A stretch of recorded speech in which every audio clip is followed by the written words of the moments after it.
नागिन से प्यार। एक गांव में बबलू नाम का लड़का अपनी माँ के साथ रहा करता था। बबलू सुबह सुबह तैयार होकर अपनी माँ से बोलता है, अरे माँ, मैं किसी काम से शहर जा रहा हूँ, आने में थोड़ी देर हो जाएगी, तुम चिंता मत करना।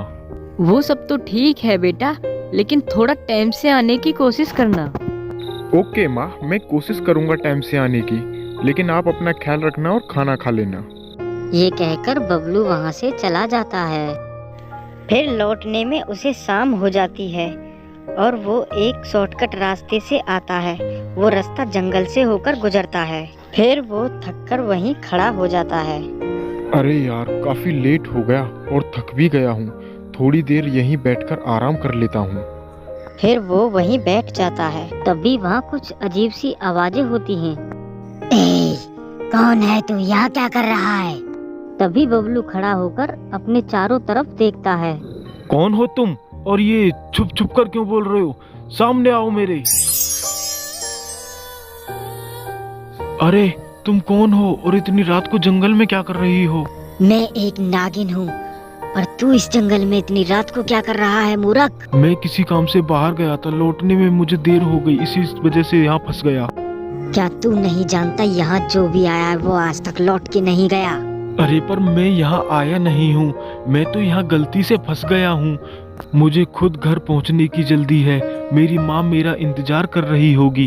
तो फिर चला जा यहाँ से और दोबारा कभी रात को यहाँ मत आना, अगर अपनी जिंदगी प्यारी हो तो।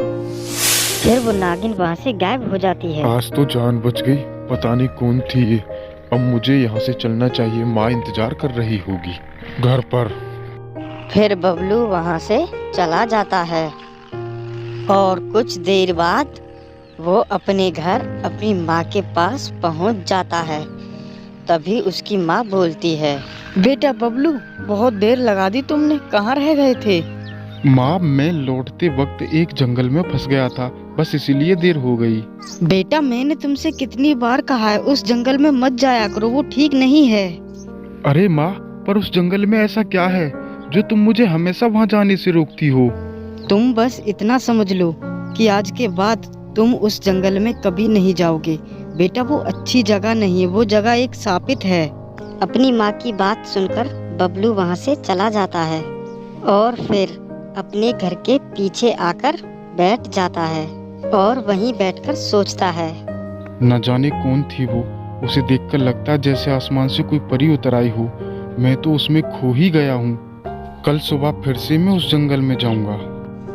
फिर अगले ही दिन बबलू सुबह सुबह तैयार होकर फिर से वहीं उसी जंगल में जाता है। फिर चलते चलते थोड़ी देर बाद वो उसी जंगल में पहुंच जाता है।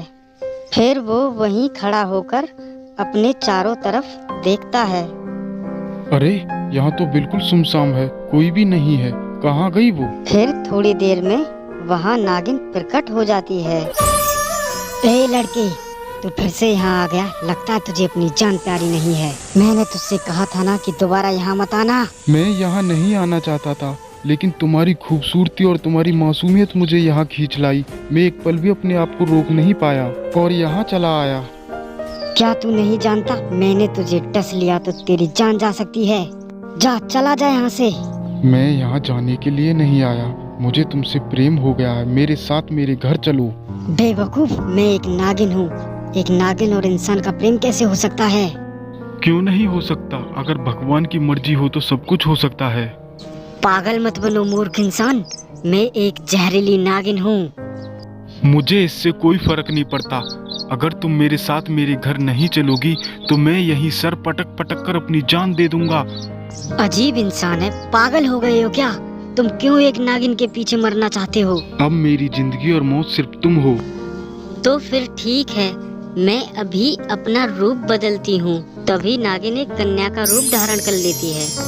अब ठीक है, मुझे देखकर कोई नहीं कह सकता मैं नागिन हूँ। इस रूप में तो तुम और भी ज्यादा सुंदर लग रही हो।